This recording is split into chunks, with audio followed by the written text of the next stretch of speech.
Pete Carroll, Steve Kerr.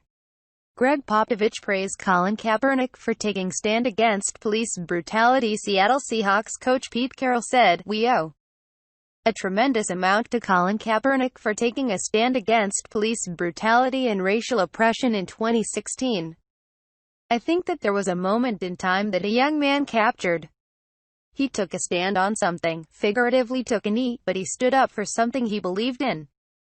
And what an extraordinary moment it was that he was willing to take," Carroll said while speaking on the Ringer's Flying Coach podcast with the Golden State Warriors coach Steve Kerr and San Antonio Spurs coach Gregg Popovich on Tuesday. Quote, "But what happened from the process is it elevated awareness from people that just took everything away from what the statement was all about.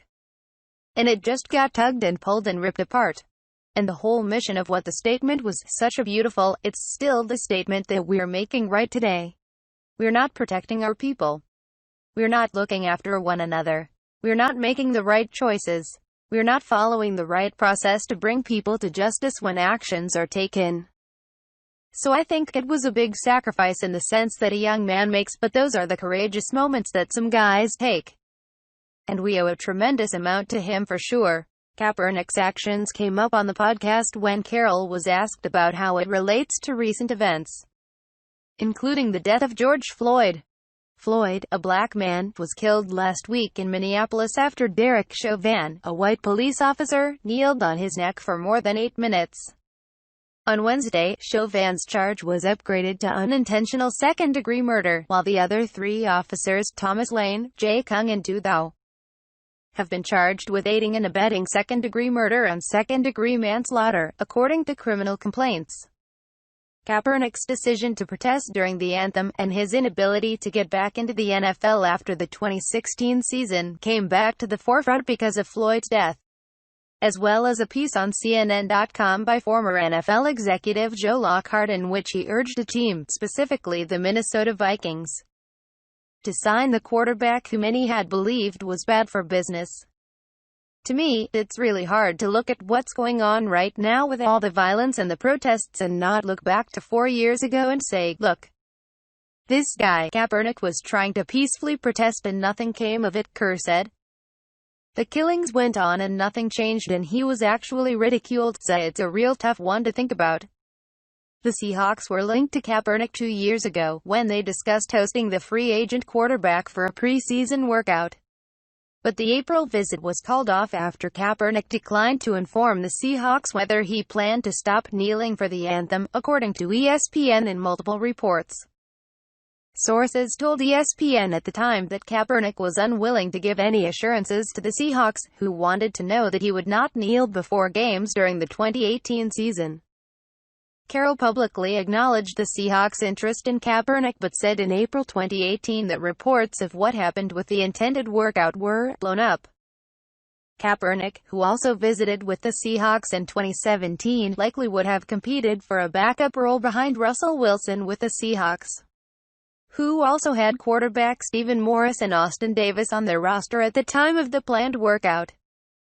Kaepernick's decision was just one portion of an hour-long podcast in which the trio of accomplished white coaches said they all feel a responsibility to do more, both in terms of how they communicate different messages and how they carry out those messages to their teams and the people around them. I think probably the thing that has to be done before anything is an understanding and an awareness that there needs to be a reconciliation. An admission of guilt," Kerr said while discussing a refusal to reconcile our sins of our past, as it pertains to slavery in America. "I don't think it should be. This is not a message of, hey, all you white people, you should feel guilty, this is your fault. That's not the point. But this is the way our country is. It's our responsibility to admit that this is what's going on in our country, and let's look at our past and let's truly examine our past," said Carroll. "We have to go beyond and act and take the action, and it's going to be a challenge for people. I feel frustrated. I'm not doing enough. I'm not on it enough. I can't get active enough to create the change. I think we need to make progress, not just change." Carroll said he has continued to discuss recent events with his own team during Zoom meetings. Popovich said he has struggled to explain the circumstances surrounding Floyd's death to his granddaughter. I was in a TV room the other day with my 8-year-old granddaughter and I was watching the news. She happened to walk in, Popovich said. And it was the exact time when they were replaying the policeman with his knee on George Floyd's neck. And I didn't realize she was there. And I turned for whatever reason. I saw her standing there, and she was just staring, and she said, "Poppy, why does that man have his knee on that man's neck? What is he doing?" And I was dumbfounded. I turned the TV off. And then I thought, should I have left it on and explained it to her? Or how do I explain it to her now that I have turned it off? I made some feeble attempt, but I didn't know how far to go, how deep to go. What age is it? Is she ready or not ready? Then I thought, wow, that's a problem for me. And then I thought, what about a black family? You think they have a problem talking to their kids and figuring out what's going on here? So it's so convoluted and complicated that everything sort of fades away if we don't have that initial admission, that sorrowful recognition of what went on in the past and what has continued. Kerr was recently named to a committee on racial injustice and reform through the National Basketball Coaches Association alongside Popovich and several other current and former coaches in the hopes the group can pursue solutions within NBA cities, as ESPN's Adrian Wojnarowski noted earlier this week. Kerr and Popovich reiterated that they believe current players are more prepared than ever to tackle larger societal issues and use their platforms for good.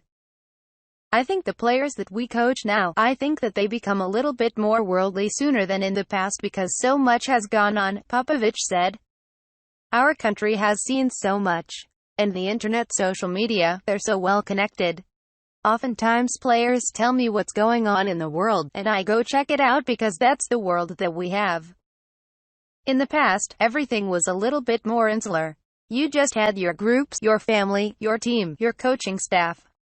But it wasn't interconnected the way it is now. I think they're less prone to just accept things the way they are. Popovich noted many players in all professional sports leagues are ready, willing and able to make a difference in their respective communities and try to make a stop to all the craziness that we see, and to really focus on helping those places, those people that have less than the rest of us. They're much more committed and much more ready to speak out, Popovich said. But it's got to stay persistent, or it's just going to fade away.